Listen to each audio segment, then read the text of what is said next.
SPR ने भी कह दिया था कि आप पानी बंद करेंगे, हम सांस बंद कर देंगे। पूरी दुनिया के आपने कान खड़े कर दिए हैं। वो अब अमेरिका देख लें कि आपके साथ क्या कर रहा है, चाइना तो आपके साथ क्या ही कर चुका है और मजीद करने जा रहा है। आज़रबाईजान से लेके टर्की से लेके मतलब आप देखते हैं कि आधे से ज्यादा दुनिया आपके खिलाफ हो गई कि आपने यार अटैक ही कर दिया, मतलब इंटरनेशनल बॉर्डर से ही आ गए हो आप। उन्होंने यहाँ पे सारा कार्रवाई करके सीज फायर हो गए, उसके बाद वो गए यूएन के पास। तो ये असल में न्यू नॉर्मल है चवल मारने का। अस्सलाम वालेकुम, मुस्बत शो में बहुत बहुत खुशामदीद। मैं हूं असद निज़ामी, मेरे साथ हैं अली आफ्ताब। शो को प्लीज लाइक शेयर करें। Channel five G. सर कैसे हैं? सर मैं बहुत अच्छा हूँ। मैं एक नए नतीजे पे पहुंचा हूँ कि 43 डिग्री सेंटीग्रेड तक ना प्लेजेंट होता है। उससे ऊपर जो है ना फिर आपने शिकायत करनी है। गाड़ी के बाहर अगर 43 और गाड़ी के अंदर आप कह रहे हैं प्लेजेंट होता है, या 43 जनरली कह रहे हैं प्लेजेंट है? सर जनरली देखिए, एक तो ये कि 43 अगर बाहर है ना तो फिर आप घर में है या गाड़ी में है, आपका एसी काम कर रहा है, ठीक है, तो इसलिए फिर तो अब कोई कंप्लेन वाली बात ही नहीं है।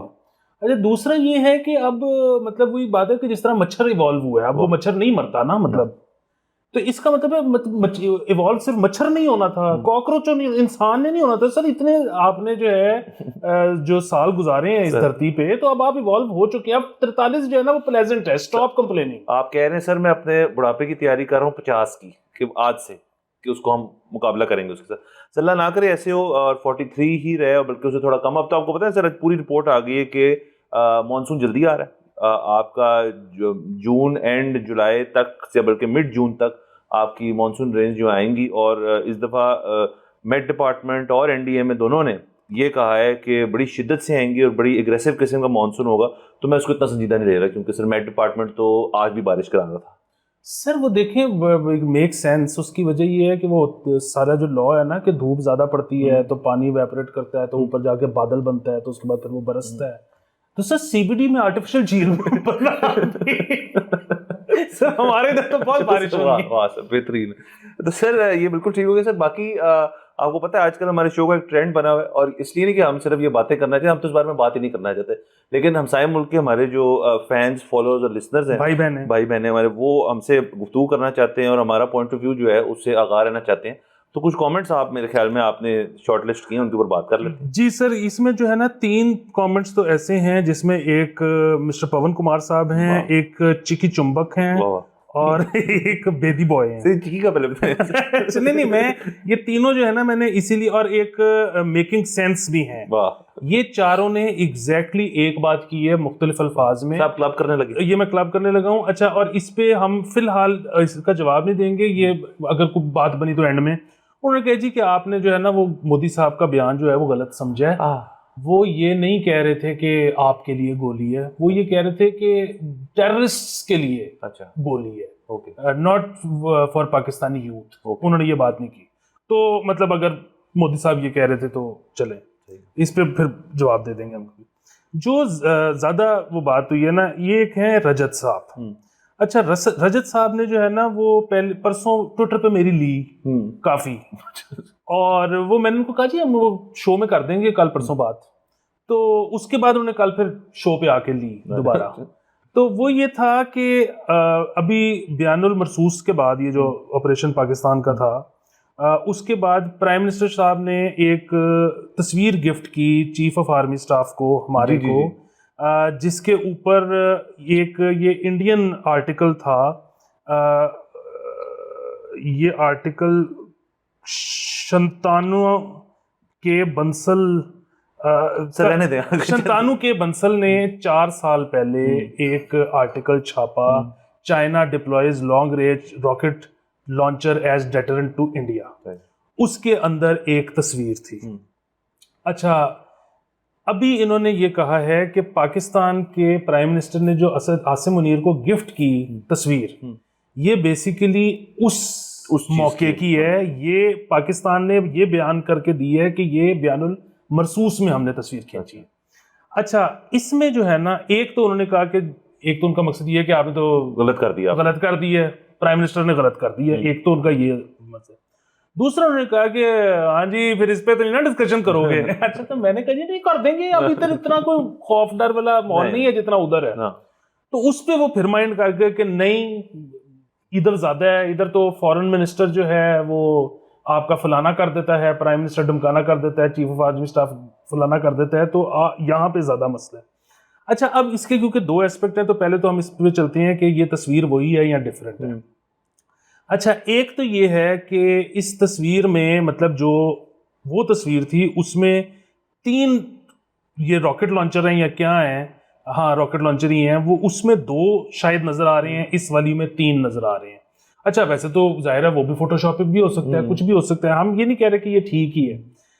प्रॉब्लम क्या है कि रॉकेट लॉन्चर है, चाइनीज है, तो वो तो चाइना ने पाकिस्तान को दिए हैं, मतलब या पाकिस्तान ने खरीदे हैं या व्हाटएवर, और एग्जैक्टली वही हैं, दिए सर। अच्छा जो भी है। दूसरी चीज ये है कि जी तस्वीर का एंगल वो है, कैसे पता है कि वही तस्वीर है कि नई तस्वीर है। अच्छा, ये चीज जो है ना, इसको थोड़ा सा समझने की, मैं डिफेंड नहीं कर रहा, मतलब ये बिल्कुल गलती हो सकती है किसी से भी कि वो उसको वो समझ के कर दिया हो, लेकिन इस बात को समझने की जरूरत है कि हमारा जो खित्ता है ना, पाकिस्तान इंडिया खास तौर पे, हमारे अपने एस्थेटिक्स हैं ही नहीं। हम गोरा या फिर उसके बाद वो कोरियन, चाइनीज, जापानीज, ये एक एस्थेटिक डेवलप करते हैं और हम फिर उनकी फिल्में, ड्रामे, ये वो सारा कुछ देख के तो हम अपनी फ्रेमिंग उस हिसाब से एडजस्ट करते हैं। मतलब आप इंडियन भी, मतलब इंडियन वो फिल्म जो ओरिजिनल भी हो, उसका भी पोस्टर कभी ओरिजिनल नहीं हो सकता, वो कहीं से लिया ही होगा। उसकी वजह ये है कि हमारी एस्थेटिक सेंस ही वो नहीं है करने वाली। तो ये तस्वीर जो है ना, कोई इतनी ज्यादा क्लियर बात नहीं है कि ये तस्वीर वो इस्तेमाल हुई है। जब पाकिस्तानी इधर से रॉकेट लॉन्चर्स चले हैं तो जो फोटोग्राफर था उसको देखते हुए एहसास ही ये हुआ होगा कि मैंने यहां से तस्वीर खींचनी है, क्योंकि उसने आज तक जो कंजम्पशन है उसकी तस्वीरों की, उसमें रॉकेट लॉन्चर की तस्वीर कहीं ना कहीं वो पुरानी तस्वीर उसके अंदर थी। जैसे हम गाना जब बनाते हैं, कॉम्पोजिशन बनाते हैं, वो कोई ओरिजिनल थोड़ी होती है, वो आपने जो आज तक सारा कुछ सुना हुआ है ना उसी के बेसिस पे कर लेते, उसका एक मलगूबा होता है। बेसिकली कमजोर याददाश्त जिसकी हो ना, वो ज्यादा क्रिएटिव होता है, क्योंकि वो एग्जैक्टली रिप्रोड्यूस नहीं कर सकता, तो वो जो बनाता है ना वो ओरिजिनल होता है टाइप सीन। तो ये तो हो गई एक बात। दूसरी बात ये कि जी तुम डर गए फलाने ढुंगाने। अच्छा, एक हमने तो कभी ये नहीं कहा कि हम नहीं डरते, वो जो है ना कि वो हम नहीं डरते, नहीं, मैं तो नादरा के 16 ग्रेड के अफसर से डरता हूँ, तो फौज के 22वें ग्रेड के अफसर से मैं क्यों नहीं डरूंगा। सर फौज के बारे में आइंदा आपने ग्रेड नहीं इस्तेमाल करना, आपने कहना है बस फौज। हाँ बिल्कुल, तो वो डरने वाला प्रॉब्लम नहीं है। प्रॉब्लम सिर्फ ये है कि यहाँ पे जो है ना बहुत ज्यादा, बल्कि हमने कितना अरसा हो गया कि क्रिटिकल डिस्कशन खत्म कर दी है, कम कर दी है अपनी करनी अपने शोज में, और हमसे ज्यादा तो करने वाला ये कोई था ही नहीं। हुआ यार कि यहाँ पे सभी बोलना शुरू हो गए, तो अब जब सभी बोल रहे हैं तो अब अजीब सा लगता है कि अब हमने बोल के क्या करना। जब नहीं बोल रहे थे ना तब हम बोलते थे। अब ये प्रॉब्लम ये हो गया है कि वो जो इल्जाम लगा रहे हैं ना कि तुम, ये बड़ी बुनियादी चीज है कि तुम डरते हो चीफ ऑफ आर्मी स्टाफ से, तुम डरते हो प्राइम मिनिस्टर से, तुम डरते हो फॉरेन मिनिस्टर से। ये बड़ी, इसका मतलब ये है, अगर ये वो बात ठीक कह रहे हैं ना, तो ये अच्छी बात है कि इससे परसेप्शन ये जा रहा है कि जी ये अवाम ठीक है पर ये हुक्मरानों से डरते हैं। फाइन, डरना चाहिए, अवाम होते हैं, हुक्मरान बड़े ताकतवर होते हैं।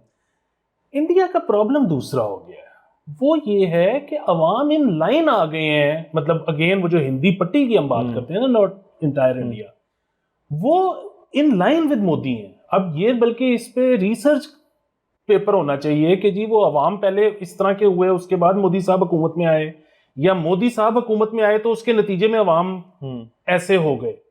लेकिन असल चीज तो ये है कि जी हम तो डरते हैं। आप ये बताएं कि आप जो हैं रजत साहब, आप थोड़े शर्मिंदा हैं कि नहीं कि मोदी साहब हमारे प्राइम मिनिस्टर, ये असल सवाल है। और ये डरते अगर आप उनसे भी हैं तो फाइन, हम डरने का मसला नहीं है, कहीं आपको मोहब्बत तो नहीं है उनसे, ये बहुत प्रॉब्लमेटिक बात है। सर मुझे लग रहा है इनको है थोड़ी बहुत मोहब्बत सर उनसे, नंबर 1। दूसरा सर वो गोली वाली जो बयान है, जब हमने यहाँ भी किया था तो ये बात मेरे ज़हन में आई थी कि कॉन्टेक्स्ट कुछ होगा, लेकिन उसको आप जिस तरह भी प्ले कर लें तो उसके अंदर उनका बड़ा डायरेक्ट किस्म का पॉइंट था कि मतलब आराम से खाना खाओ या वरना मेरी गोली तो है ही। तो मतलब ये उन्होंने खुद जिसने भी लिखी होगी, मुझे नहीं पता वो जो स्पीच है वो कैसे करते हैं, मतलब वो लिख लुक के देता होगा तो करते होंगे, या फिर वो खुद से बनाते, जो और खतरनाक बात है। तो उन्होंने क्या कहा, लेकिन मुझे तो ये बात समझ आ गई थी कि वो ये नहीं कह रहे थे कि जी हम सिर्फ दहशतगर्द की हद तक ये बात कर रहे हैं। उन्होंने तो पूरे एक जनरलाइज बात की थी, तो मोर स्पेसिफिक हुए थे, चले ये कह रहे हैं तो हम मान लेते हैं कि जी उन्होंने उस तरह के उस बात को खत्म कर दें। दूसरा सर जो आपने ये बात की है ना कि अब उनके अवाम और हमारे अवाम में क्या हो रहा है, उस दिन मैंने एक इंटरव्यू देखा, एक तो वो अनफॉर्चुनेटली मुझे देखना पड़ गया क्योंकि उसमें जो दो लोग थे उनको तो बिल्कुल सुनने की जरूरत नहीं है, वो गोस्वामी और जनरल बख्शी जो हैं वो दोनों थे, लेकिन साथ एक चाइनीज रिप्रेजेंटेटिव था जो हुकूमती उनका नुमाइंदा उस तरह से नहीं है, बट आपने कई वीडियोस देखी होंगी उन शख्स की आज से कई साल पहले और इस सारी जंगी सूरत के दौरान, जिनका शायद गाओ नाम है। तो उनको उनको उन्होंने पहले जनरल बख्शी को सेट किया, फिर उन्होंने गोस्वामी को सेट किया और बड़े काम तरीके से, मतलब वो हमारे टीवी पे आए होते हैं, यहाँ चुप करके हम सुन रहे होते हैं, वहां पे उनसे रहा नहीं गया। सो उन्होंने चाइना से पंगा ले लिया, अपनी लाइव एयर पे रिपब्लिक टीवी ने चाइना से पंगा ले लिया, और ये बहुत खतरनाक चीज है। मतलब उनकी गवर्नमेंट जो है, उनका जो आप बात कर रहे हैं ना कि आप डरते नहीं है, तो वहां तो उल्टा हो गया कि उनका मीडिया जो है वो भी गवर्नमेंट से बिल्कुल नहीं डरता। आप सोचें इंडिया की कोई इस किस्म के हालात हैं, मतलब उनकी जो इस वक्त नेशनल पॉलिसी है, मुझे तो यही लगती है कि यार चाइना जो है वो जो मर्जी कर रहा है उसके अंदर हमने अपनी इंटरफेरेंस नहीं करनी और उनको डायरेक्टली नहीं कहना। जो उन्होंने नाम शाम चेंज किए, उसके बाद बांग्लादेश में एयरबेस बना रहे हैं, उसके बाद डैम बना रहे हैं, उसके ऊपर इंडिया का एक बयान भी नहीं आया। लेकिन उनके एक जो टीवी चैनल है जो सबसे अलमशहूर है वाहियात बातें करने के लिए, उस पर उन्होंने उनको रगड़ने की कोशिश की और वो बहुत ही मुश्किल से देखा गया मेरे से, आप चेक कर लीजिएगा सर। वहां पे तो उनका मीडिया भी उनकी गवर्नमेंट से नहीं डरता। तो मेरे तो ख्याल में इस सारी इक्वेशन के अंदर जो चीज़ क्लियर हुई है वो ये है कि थोड़ा थोड़ा डरना जो है वो कभी कभार आपके फायदे में ही होता है, आपके नुकसान में नहीं होता। एक तो ये होता है कि आपको पता नहीं होता हर चीज़ क्या हो रही है, वहां तो हर चीज़ सामने रख दी थी उन्होंने। आज से 8-10 साल पहले हमें पता था रफेल भी आ रहा है, तो S-400 भी आ रहा है, ये भी आ रहा है, तो यहाँ भी बैठ के सबको पता था उनके पास है क्या।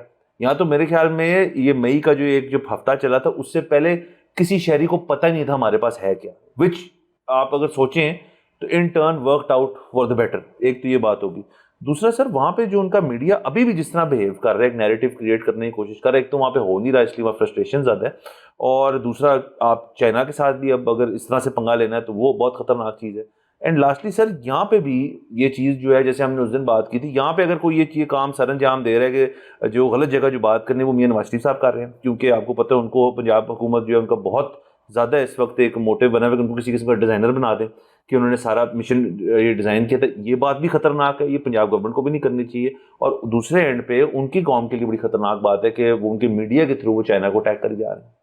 सर बिल्कुल। दूसरा उस पर ये इन्होंने एक बीच में वो भी कहा कि तुम लोग जो है ना इतने डरते हो, तो इसीलिए जिस दिन वो बने थे फील्ड मार्शल तो तुम लोग जो है वो इतनी तारीफ़ें कर रहे थे। अच्छा, एक तो ये कि डरने वाला जवाब तो पहले दे ही दिए। दूसरी चीज़ ये कि वो शो निकाल के देखें, उसमें तारीफ़ें तो क्या की थी, हमने तो एक बड़ी सादी सी चीज़ की थी कि ये जो है ना ये एक सेरेमोनियल पोस्ट है, इसका कोई फ़ायदा नहीं है। ये मतलब ठीक है, जो हुकूमत थी उसका ये ख्याल था कि हम ये करेंगे तो चीफ साहब को खुशी मिलेगी, चीफ साहब को पता नहीं खुशी मिली नहीं मिली, या वो लेना चाहते थे, व्हाटएवर द केस। जो वो सारी पावर डिराइव करते हैं ना वो इस बात से करते हैं कि वो चीफ ऑफ आर्मी स्टाफ है। ये जो है ना कि फील्ड मार्शल के वो रिटायर होने के बाद भी किसी दिन उनका दिल करे तो वर्दी पहन के वो GHQ जा सके, इसका कोई फायदा नहीं है। मतलब प्रैक्टिकली इसका कोई फायदा नहीं। वैसे देखें, अगर आप 26वीं तरमीम के बाद अगर एनालिसिस करें तो इफेक्टिवली 2031-32 तक तो he can be chief. Asim Munir field marshal तो रहने दें, चीफ तब तक रह सकते हैं वो। तो 2032 तक तो कहानी वैसे भी चेंज नहीं हो रही। 2032 आज से कितने साल बाद है। सो चीफ जो फील्ड मार्शल वाली बात है वो वहां पे भी 2 बन चुके हैं इंडिया में, यहाँ पे भी अब 2 हो चुके हैं। उसके बाद से इफेक्टिवली सेरेमोनियल, जैसे आपने कहा, थ्रू आप उनको दे। सिर्फ फर्क ये था कि यूब खान साहब ने अपने आप को दे दिया था, यहाँ जो है प्रेसिडेंट एंड प्राइम मिनिस्टर ने उनको फील्ड मार्शल बनाया। इससे कोई उस तरह से फर्क नहीं पड़ता। ये बात इतनी थी नहीं कि हम उसके ऊपर को बहुत ज्यादा तबसरा करें। आप इनफैक्ट सारा हमारा मीडिया उठा लें, इवन जो क्रिटिकल है आर्मी के बारे में, उन्होंने भी यही बात की जो हमने उस दिन की थी। तो इस पॉइंट की मुझे ज्यादा समझ नहीं आई क्या कहना चाहते हैं।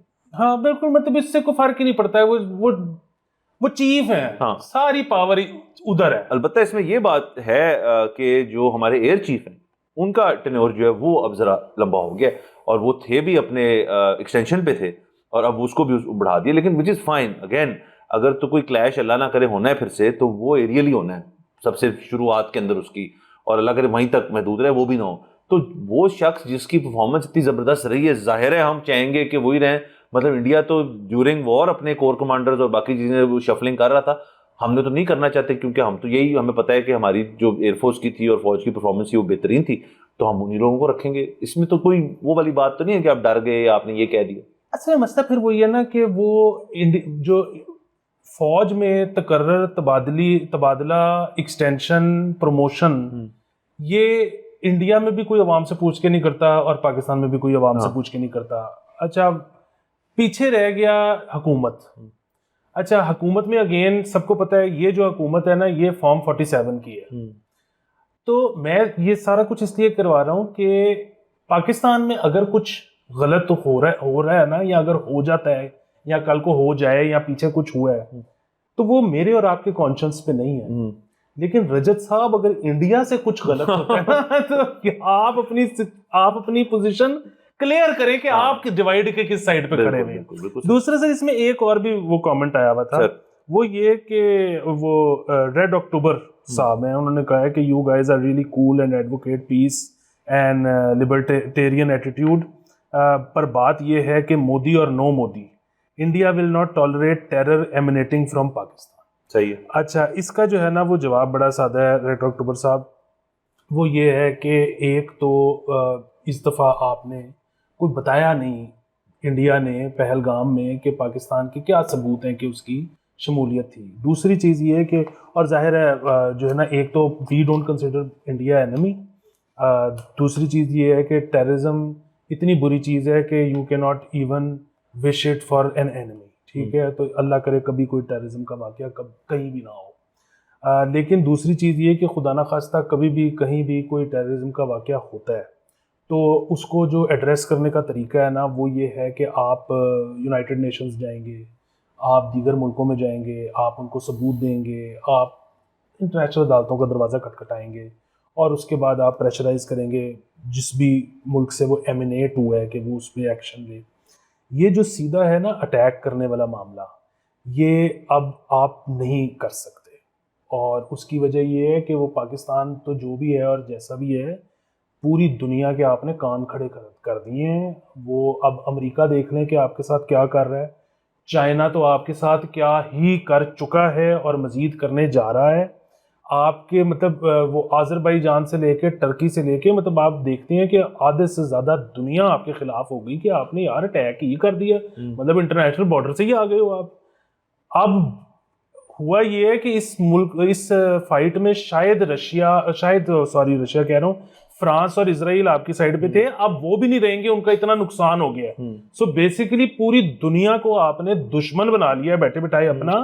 और ये अब यहाँ से तो रिकवरी हो जाएगी इंशाल्लाह, होनी चाहिए। हमारी दुआएं इंडिया के साथ भी हैं, हम चाहते हैं पूरा खित्ता मिल के तरक्की करे। लेकिन अगर आप इस तरह की चीजें बार बार करेंगे तो आपको ये पूरी दुनिया मिलके वहां पे ले जाएगी जहां आप आज खड़े हैं इधर तक भी आने में बहुत टाइम लग जाएगा। तो बिल्कुल। और ये वाला जो उनका है कि हम आइंदा होगा जिसको वो न्यू नॉर्मल कहते हैं कि जब कुछ भी होगा तो हम जो है रिटेलिएट करेंगे और इसी तरह करेंगे, तो वॉर थ्रेशोल्ड नीचे ले आए कि जी अब तो हम किसी भी चीज़ पे ऐसे कर सकते हैं। तो वो तो आई थिंक कोई भी सेन बंदा जो है वो हुकूमत के अंदर ही उनकी भी क्लैरिटी होगी कि ये नैरेटिव बिल्डिंग है, ये वो करेंगे जाहिर है।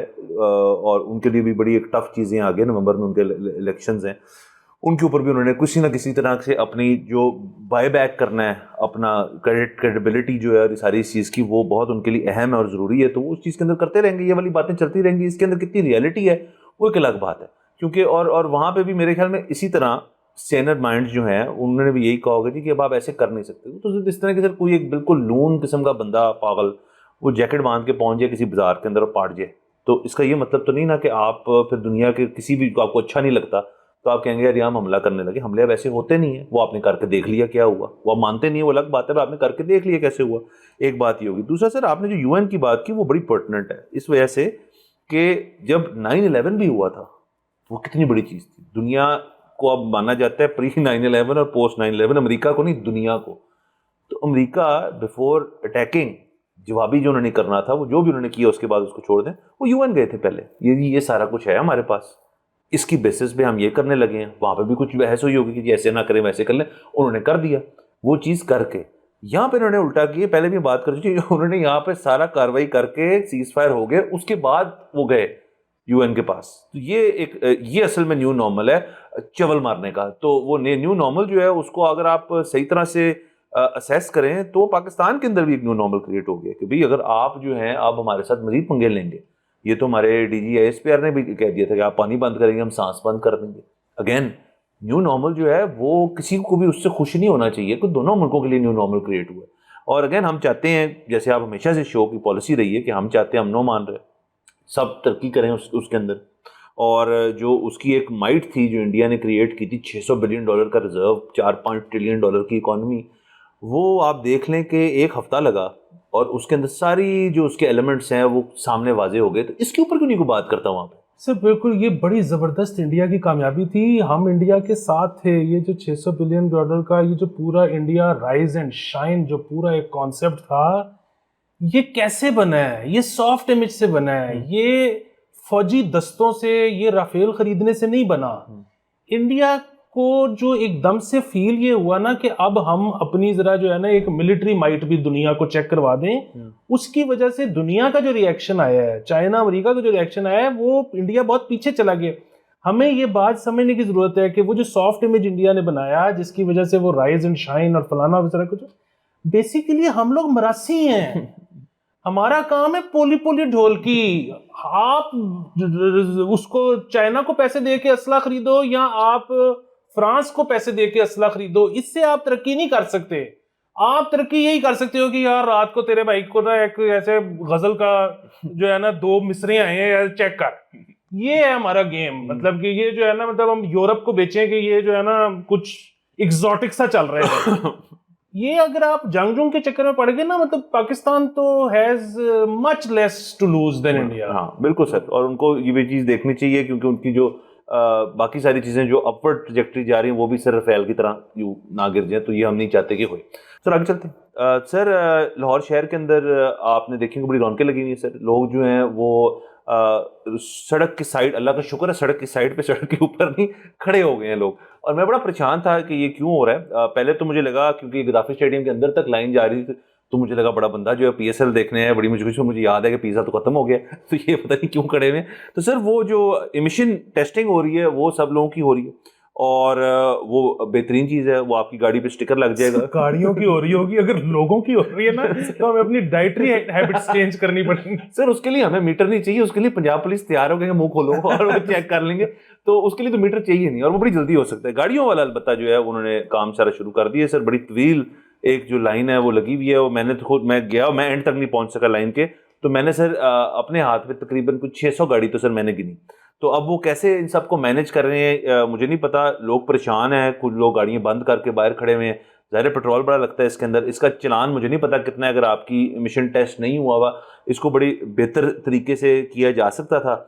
और अब लोग जो है, वही वाली बात है सर, मेरे ख्याल में ये हुआ ऐसे होगा कि बहुत लोगों ने देखा होगा कि एक लाइन सी बनना शुरू हो गई है और बहुत सारे लोगों ने कहा होगा यार कि चेक तो करें क्या है, क्योंकि टाइम तुम्हारे पास बहुत है, हम मतलब इतनी तरक्की जब कर रहा हो एक मुल्क या शहर, तो वो पीछे खड़े होते रहे। सर वो खड़े होते होते ना वो अब पीछे तक लाइन पहुंच गई और उनकी बारी उस दिन नहीं आई। तो अब क्योंकि वो कमिट हो चुके हैं इस कॉज के लिए कि आगे लैंड लाइन के एंड पे क्या है, तो वो लाइन से बड़ी होती जा रही है। और ये आपने भी लाइन में नहीं जाना, और बल्कि आप भी कोई लाइन में नहीं जाए, ये बहुत दिन चल नहीं पाएगा, इनको खत्म करना पड़ेगा। हाँ जी सर, दूसरा ये कि बंदा ढूंढना शुरू कर दे जो 2000 ले और घर आके स्टिकर लगा जाए। आपको पता है कि हर मसले का हल जो है वो है कि अच्छा सर, क्रिस्प नोट। बंदा ढूंढना। तो और सर देखिए, हम तो इस चीज के साथ है ना कि अगर आप पैसे खर्च सकते हो तो आपके लिए एक तेज लाइन, एक तेज सर्विस, एक तेज ID कार्ड, एक तेज पासपोर्ट होना चाहिए। तो पैसे खर्च के घर पे टेस्टिंग हो जानी चाहिए, इसमें मसले वाली कौन सी बात है। मतलब देखें, अगर लाइन में लग के लोगों का पेट्रोल जल रहा है, ठीक है, और उससे आपका एनवायरनमेंट भी खराब हो रहा है, उससे आपके इंपोर्ट बिल भी बढ़ रहा है, तो अगर लोगों को लाइन में लगवाने के बजाय आप 4 गाड़ियां हुकूमती रवाना कर दें कि लोगों के घर जा जाके टेस्ट करके तो उनको स्टिकर लगा दो और 1000 रुपया एक्स्ट्रा भी ले लो, तो विन विन विन है सर। विन है बिल्कुल सर। इसका अभी बैठे बैठे मैंने तो हल निकाल लिए कि क्योंकि आपको पता है इस मुल्क के अंदर सर बड़ी चीज़ों की शॉर्टेज है, सबसे ज़्यादा अमले की शॉर्टेज है कि हमारे पास लोग ही नहीं है सारा कुछ करने के लिए। यही ऐसी बात है, लोग बड़े सर। तो सर जो हमने सर मिनिस्ट्रियाँ जो बंद कर रहे हैं हम, और जहाँ पे हम लोग भर्ती किए जा रहे हैं सर, वो किस दिन हमें काम आने थे, इस दिन काम आने थे सर, कि आप उन सबको एक एक मीटर पकड़ाएं और उनको आप गाड़ियाँ दें या उनको बाइकें दें और वो जा जाके वो चीज़ कर लें। या बल्कि सर आजकल पोलियो मुहिम भी चल रही है, तो अगर आप पोलियो वाली चीज़ कर रहे हैं तो उसके अंदर एडिशनल अटैच करके आप कर दें कि गाड़ी के अंदर पोलियो के कतरे पलाए, वहीं मिशन चेक किए, सर 2 काम एक साथ हो। सिर्फ पीटीवी के अमले को भेजते हैं, वो कौन सा कुछ करते हैं।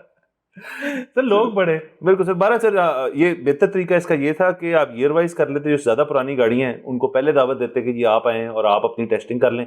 उसके बाद जो नई गाड़ी है उनको तो मेरे ख्याल में ज़रूरत नहीं, वो ज़ाहिर है इमिशन कंट्रोल बेसिस पे ही यहाँ पे इम्पोर्ट होती हैं, आई होप सो।